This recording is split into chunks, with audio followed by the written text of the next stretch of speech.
Hello, I'm Citrus, and you're looking at the high-grade Delta Gundam. This kit came out in February 2012, retailing for a staggering 4,200 yen.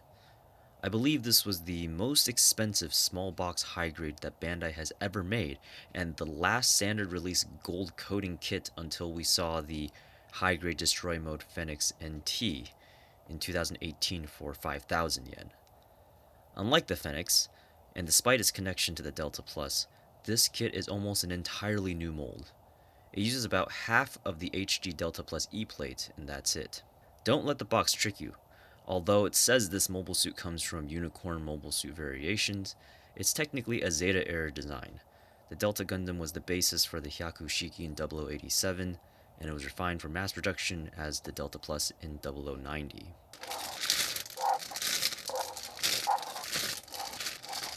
Looking at the plates, we can see that some of the colors are incorrect. The box and the manual show that the leg joints and weapons are supposed to be dark gray, but they're actually cast in blue.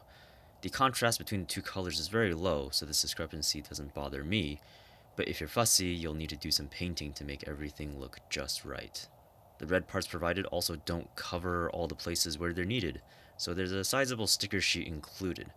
The gold plates are undergated.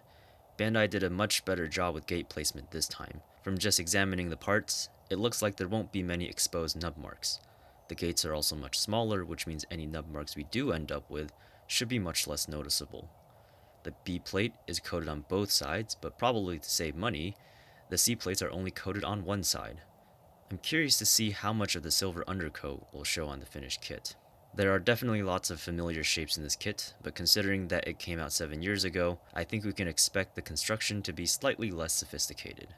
A real mark of its age are the tiny beam sabers included. We're used to seeing much larger effect parts in high grades these days, but they were always this big up until 2015, if they were included at all.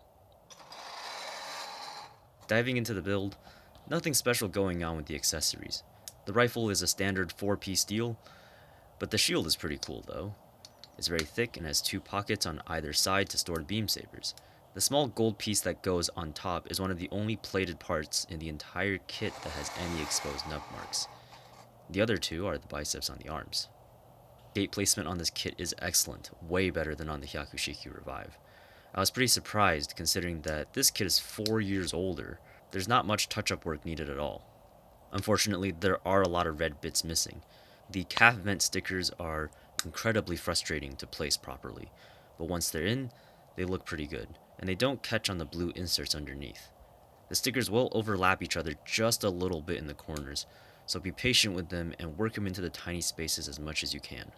Aside from a lack of red plastic, the Delta Gundam's legs are almost built in exactly the same way as the Hyakushiki Revive's legs. Articulation is comparable as well. The only major difference is the use of ball socket hip joints, which, in this case, makes disassembly for transformation a bit easier. Moving up to the waist, there is some wonderfully layered construction. Definitely a lot more pieces involved here than I expected. The kit includes 2 sets of gold parts for the front skirts, which I first thought was a production oversight, but they're actually included to save the trouble of having to remove them for the transformation. Surprisingly generous inclusion considering how expensive gold plating is, but this kit omits an open left fist, which is arguably much more useful. Anyway, I like how the completed lower body looks, very boxy and sturdy, but not heavy or unbalanced. The torso is pretty interesting as well, but again, the colors just aren't quite right. The lower portion is cast in dark blue instead of the gray it's supposed to be. Again, doesn't bother me too much, since the correct colors are very low contrast anyway, but I wonder if Bandai could have cast all the joint pieces and waist parts in the correct colors in the first place. Only one ball joint in the torso, since this is an older design, and a very recessed neck, which, once the collar piece is in place, is almost completely useless. Fairly simple backpack in the rear. The red trim on the wings are plastic, which is nice, but it would have been better if Bandai had done the same for the red trim on the shield as well. In the transformation, the wings need to come off their little gray ball joints, and the joints need to come out of their sockets, so be very careful not to lose them. And now we're onto the arms, which is probably the least exciting part of the main build, but still effective nonetheless. The shoulder armor, unlike on a lot of kits these days, is separate from the shoulder joint, so you can position the arms freely without upsetting the angle of the shoulder armor. Very nice touch that makes posing a little bit easier.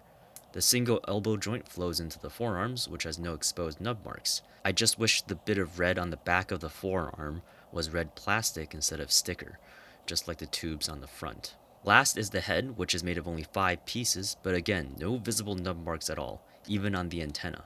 Bandai only used 1 gate on this piece, and they hit it on the peg, so all you see is beautiful chrome gold. And here's the complete Delta Gundam spinning around. I don't think the red stickers everywhere stick out too much from the sea of gold.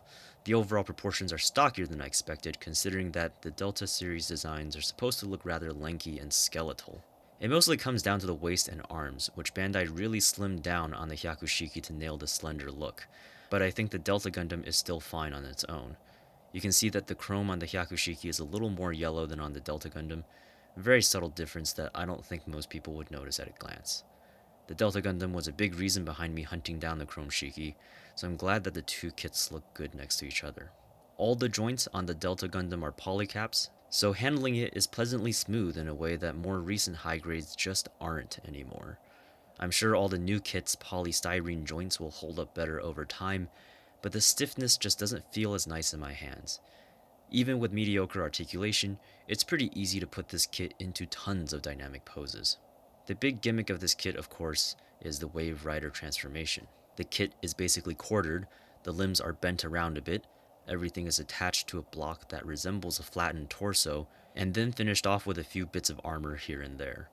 It's definitely a fiddly process, but I can't argue with the results. The transformed Delta Gundam is probably the flashiest Wave Rider ever, next to the Zeta Plus Hummingbird, and it really makes me wish Bandai would give this design a master grade with the same chrome gold treatment. Even with these niceties, I can't fully recommend anyone buy this kit for the simple reason that you can experience nearly everything great about it for half the price with a high grade Delta Plus. Or you can go straight for the master grade Delta Plus for only 300 yen more. Although the high grade Delta Plus is a different sculpt and a bit boring to look at, the construction and features are basically identical. That said, if you want to bling up your 1/144 scale collection, there are a few reasons to pick up the Delta Gundam over the gold Hyakushiki Revive, or heck, even the old Hyakushiki. For one, thanks to smart gate placement, this kit looks much better than both of them. And for another, because the Delta Gundam is a standard release, you can often find it for much less than box price. Mine was about $30 after shipping and taxes, which isn't a bad deal at all for a shiny gold kit with an awesome looking transformation. This kit is really only for collectors with a very specific palette, but it's an interesting pick for anyone to look out for, especially when the sales come around. That's all for this review. Thank you for watching, and I'll see you all next time.